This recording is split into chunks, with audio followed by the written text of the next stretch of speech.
ओम शांति। आज है 13 मई, शिव बाबा की साकार मुरली। आज मीठे बाबा कहते हैं, मीठे बच्चे, तुम यहाँ मनुष्य से देवता बनने की ट्यूशन लेने आए हो। कौड़ी से हीरा बन रहे हो। प्रश्न, तुम बच्चों को इस पढ़ाई में कोई भी खर्चा नहीं लगता है, क्यों? उत्तर, क्योंकि तुम्हारा बाप ही टीचर है। बाप बच्चों से फीस यानी खर्चा कैसे लेगा? बाप का बच्चा बने, गोद में आए तो वर्षे के हकदार बने। तुम बच्चे बिना खर्चे कौड़ी से हीरे जैसा देवता बनते हो। क्या बनते हो? देवता बनते हो। भक्ति में तीर्थ करेंगे, दान पुण्य करेंगे तो खर्चा ही खर्चा। यहाँ तो बाप बच्चों को राजाई देते हैं। क्या देते हैं शिव बाबा? राजाई देते हैं।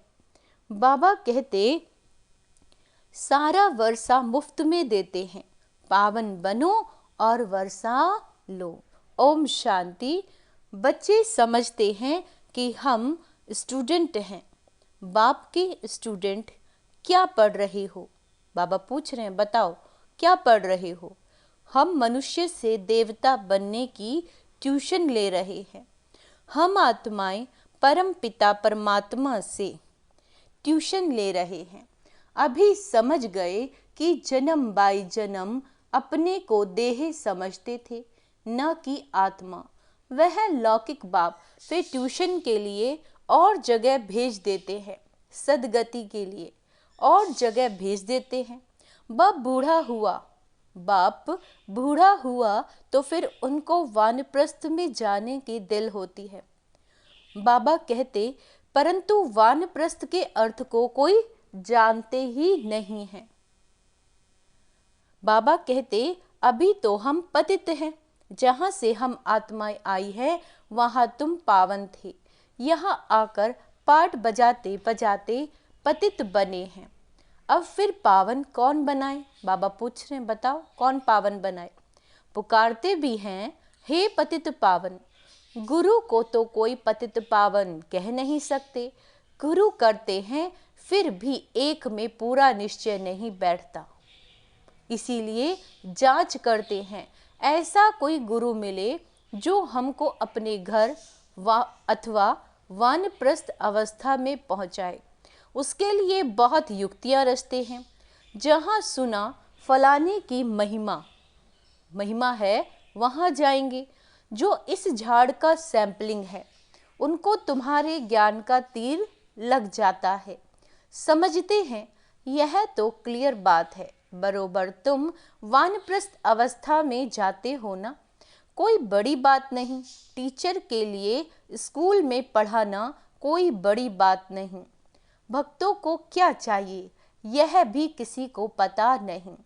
अभी तुम बच्चे इस ड्रामा के चक्र को अच्छी तरह से जान गए हो।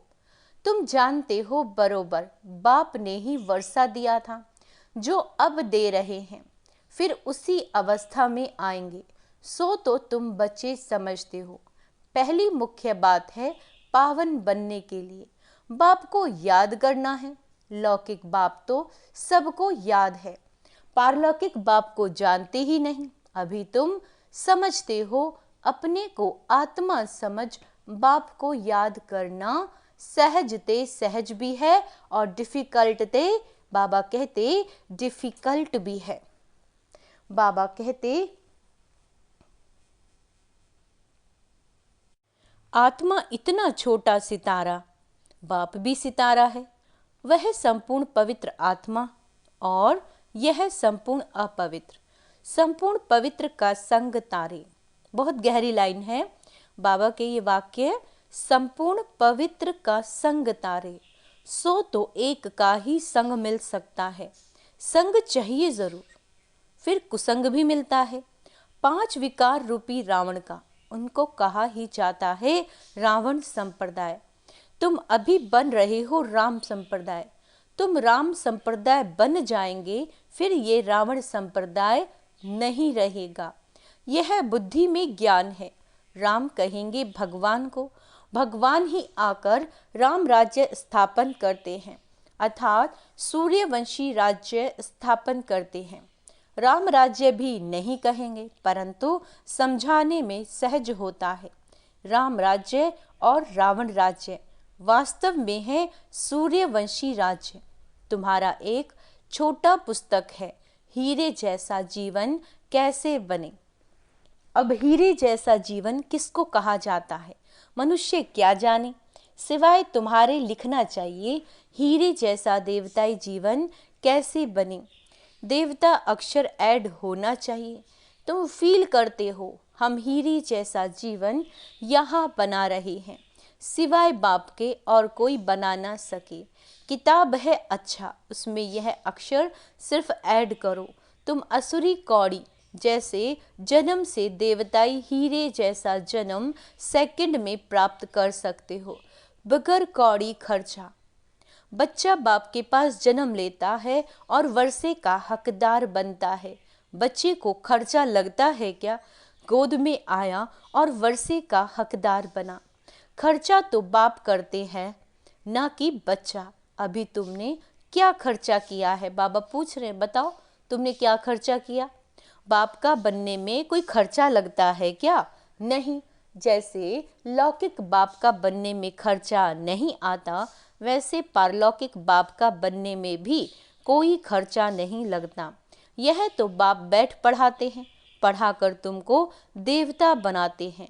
तुम कोई छोटे बच्चे तो हो नहीं, बड़े हो। बाप का बनने से बाप राय देते हैं तुमको अपनी राजधानी स्थापन करनी है, इसमें पवित्र जरूर बनना है। खर्चा तो कुछ भी नहीं लगता। गंगा पर जाते हैं, तीर्थ पर स्नान करने जाते हैं, खर्चा तो करेंगे ना। तुमको बाप पर निश्चय हुआ, खर्चा लगा क्या? तुम्हारे पास सेंटर पर आते हैं, तुम उनको कहते हो अब बेहद के बाप का वर्षा लो, बाप को याद करो। बाप है ना, बाप खुद कहते हैं मेरा वर्षा तुमको चाहिए तो पतित से पावन बनो, तब पावन विश्व के मालिक बन सकेंगे। यह भी जानते हो बाप बैकुंठ स्थापन करते हैं। क्या स्थापन करते हैं बाबा? बैकुंठ। बाबा कहते समझदार बच्चे अच्छी रीति समझते हैं। उस पढ़ाई में खर्चा कितना होता है? यहाँ खर्चा कुछ भी नहीं। आत्मा कहती है हम अविनाशी हैं, ये शरीर विनाश हो जाएगा, बाल बच्चे आदि सब विनाश हो जाएंगे। क्या कह रहे हैं बाबा? जो बाल बच्चे आदि सब हैं वो विनाश हो जाएंगे। अच्छा, फिर इतने पैसे जो इकट्ठे किए हैं वह क्या करेंगे? ख्याल तो होगा ना, कोई साहूकार भी होंगे। समझो उनको कोई है नहीं, ज्ञान मिलता है तो समझते हैं इस हालात में पैसा क्या करेंगे। पढ़ाई तो है सोर्स ऑफ इनकम। बाबा ने बताया था एक इब्राहिम लिंकन था, बहुत गरीब था, रात को जागकर पढ़ता था, पढ़ पढ़कर इतना होशियार हो गया जो प्रेसिडेंट बन गया। खर्चा लगता है क्या? कुछ भी नहीं। बहुत हैं जो गरीब होते हैं, उनसे गवर्नमेंट पैसे नहीं लेती पढ़ने के, ऐसे बहुत पढ़ते हैं तो वह भी बिगर फीस प्रेसिडेंट बन गया, इतना बड़ा पद पा लिया।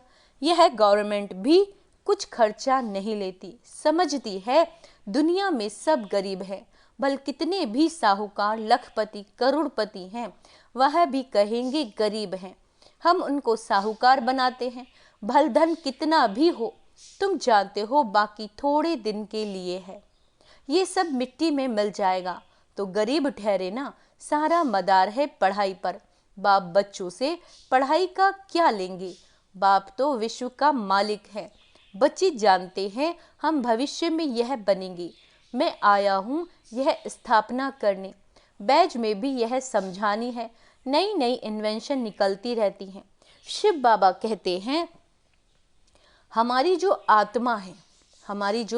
आत्मा है उसमें सारा पार्ट नुंधा हुआ है। जो विकारी पतित बने हैं उनको बाप आकर पावन बनाते हैं। ये तो जानते हो 5000 वर्ष पहले बाप से हमने विश्व की बादशाही ली थी। मुख्य बात बाप कहते हैं, क्या कहते हैं? माँ में कम याद करो। सम्मुख कहते हैं सम्मुख कहते हैं रथ मिल गया तो बाप भी आ गए। रथ तो जरूर एक फिक्स होगा ना, ये बना बनाया ड्रामा है, चेंज हो नहीं सकता। कहते हैं ये जौहरी कैसे प्रजापिता ब्रह्मा बनेगा। समझते हैं यह जौहरी था। जवाहरात एक होती है, इमिटेशन एक रियल है ना, इसमें भी रियल जवाहरात बाप देते हैं तो फिर वह क्या काम आएगी। यह है ज्ञान रतन, इनके सामने उस जवाहरात की कोई कीमत नहीं। जब यह रतन मिले तो समझा यह जवाहरात का धंधा तो कोई काम का नहीं है। यह अविनाशी ज्ञान रतन एक एक लाखों रुपए का है। कितने तुमको रतन मिलते हैं, यह ज्ञान रतन ही सच्चे बन जाते हैं। तुम जानते हो बाप यह रतन देते हैं झोली भरने के लिए, यह मुफ्त में मिलते हैं, खर्चा कुछ भी नहीं, खर्चा कुछ भी नहीं। वहाँ तो दीवारों छतों में भी हीरे जवाहरात लगे रहते हैं, उनकी वैल्यू क्या होगी, वैल्यू बाद में होती है। वहाँ तो हीरे जवाहरात भी तुम्हारे लिए कुछ नहीं, यह तो बच्चों को निश्चय होना चाहिए। बाप ने समझाया यह रूप भी है, बसंत भी है।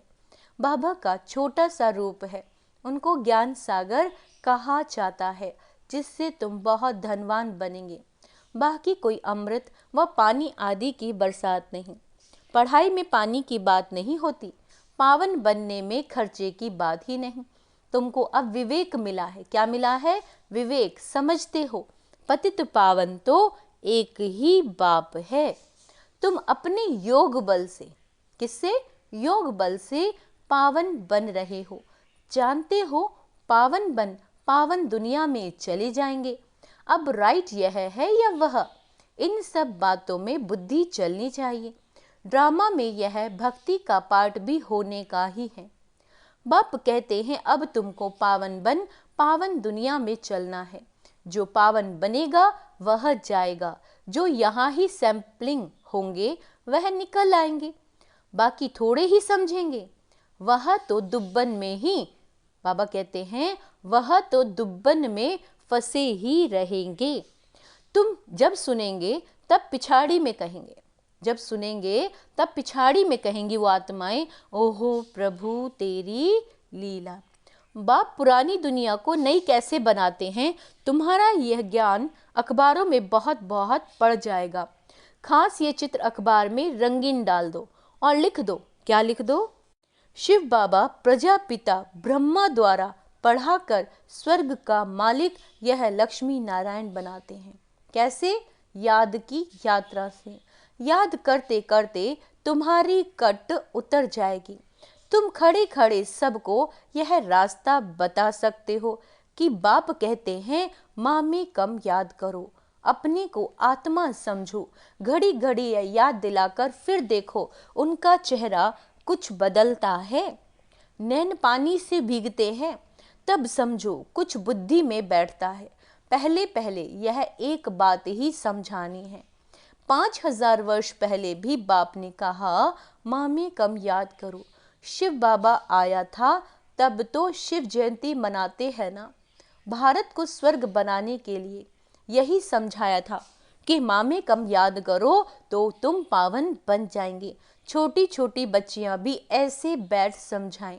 बेहद का बाप शिव बाबा ऐसे समझाते हैं। बाबा अक्षर बहुत मीठा है। बाबा और वर्षा इतना निश्चय में बच्चों को रहना चाहिए। यह है ही मनुष्य से देवता बनने का विद्यालय। देवताएं होते ही है पावन। अब बाप कहते हैं अपने को आत्मा समझ मुझे याद करो। मन मनाभव अक्षर सुने हैं ना सुने हो तो बाप सुनाते हैं। बाप कहते मैं ही पतित पावन हूँ, मुझे याद करो तो तुम्हारी खाद निकल जाए और सतो प्रधान बन जाएंगे। मेहनत ही यह है। ज्ञान के लिए तो सब कह देते हैं बहुत अच्छा है, फर्स्ट क्लास ज्ञान है, परंतु प्राचीन योग की बात कोई जानते ही नहीं। पावन होने की बात तुम सुनाते हो तो भी समझते नहीं। बाप कहते हैं तुम सब पतित तमो प्रधान बन गए हो। अब अपने को आत्मा समझ मुझे याद करो। असुल तुम आत्माएं मेरे साथ थी ना, मुझे तुम बुलाते भी हो, है ना। क्या कहते हो, ओ गॉड फादर आओ, अब मैं आया हूँ, तुम मेरी मत पर चलो। यह है ही पतित से पावन होने की मत। मैं हूँ सर्वशक्तिवान एवर पावन। अब तुम मुझे याद करो। इनको ही प्राचीन योग राजयोग कहा जाता है। तुम धंधे आदि में भी भल रहो, बाल बच्चे आदि भी भल संभालो। सिर्फ बुद्धि योग और सबसे हटाकर मेरे साथ लगाओ। यह है सबसे मुख्य बात। यह ना समझा तो गोया कुछ भी नहीं समझा। ज्ञान के लिए तो कहते हैं बहुत अच्छा ज्ञान देते हो, पवित्रता भी अच्छी है, परंतु हम पवित्र कैसे बने, हमेशा के लिए यह बात समझते नहीं। देवताएं हमेशा पवित्र थे ना, वह कैसे बने, यह बात पहले पहले समझानी है। बाप कहते हैं मुझे याद करो, याद से ही पाप मिट जाएंगे और तुम पावन बन जाएंगे। अच्छा मीठे मीठे सिक्के लदे बच्चों प्रति माता पिता बाप दादा का याद प्यार और गुड मॉर्निंग। रूहानी बाप की रूहानी बच्चों को नमस्ते। हम रूहानी बच्चों की रूहानी बाप दादा को याद प्यार गुड मॉर्निंग नमस्ते मीठे बाबा, शुक्रिया बाबा शुक्रिया। स्वयं को गरीब से साहूकार बनाने के लिए, स्वयं को गरीब से साहूकार बनाने के लिए बाप से अविनाशी ज्ञान रतन लेने हैं। अगर साहूकार बनना है तो ये एक एक रतन लाखों रुपयों का है। इसकी वैल्यू जानकर पढ़ाई पढ़नी है। ये पढ़ाई ही सोर्स ऑफ इनकम है, इसी से उच्च पद पाना है। राम संप्रदाय में आने के लिए बाबा क्या कहते हैं, राम संप्रदाय में आने के लिए संपूर्ण पवित्र जो एक बाप है उसका ही संग करना है। कुसंग से सदा दूर रहना है। सबसे बुद्धि योग हटाकर एक बाप में लगाना है। वरदान है शक्तिशाली याद द्वारा। शक्तिशाली याद द्वारा सेकंड में पद्मों की कमाई जमा करने वाले पद्मा पदम भाग्यशाली भाव। आपकी याद, बाबा कहते हैं आपकी याद इतनी शक्तिशाली हो जो एक सेकंड की याद से, एक क्या शब्द पे ध्यान देंगे, बाबा आज क्या कह रहे हैं, एक सेकंड की याद से पद्मों की कमाई हो जाए। जिनके हर कदम में पदम हो तो कितने पदम जमा हो जाएंगे। इसीलिए कहा जाता है पद्मा पदम भाग्यशाली। जब किसी की अच्छी कमाई होती है, लौकिक में भी जब किसी की बहुत अच्छी कमाई होती है तो उसके चेहरे की फलक ही और हो जाती है और आपकी शक्ल से भी पद्मों की कमाई का नशा दिखाई दे। ऐसा रूहानी नशा, रूहानी खुशी हो जो अनुभव करे कि यह न्यारे लोग हैं। स्लोगन ड्रामा में सब कुछ, ड्रामा में सब कुछ अच्छा ही होना है। इस स्मृति से बेफिक्र बादशाह बनो। अच्छा, ओम शांति। तो आज का स्वमान अभ्यास करेंगे। मैं बेफिक्र बादशाह हूँ, मैं पद्मा पदम भाग्यवान आत्मा हूँ। अच्छा, ओम शांति।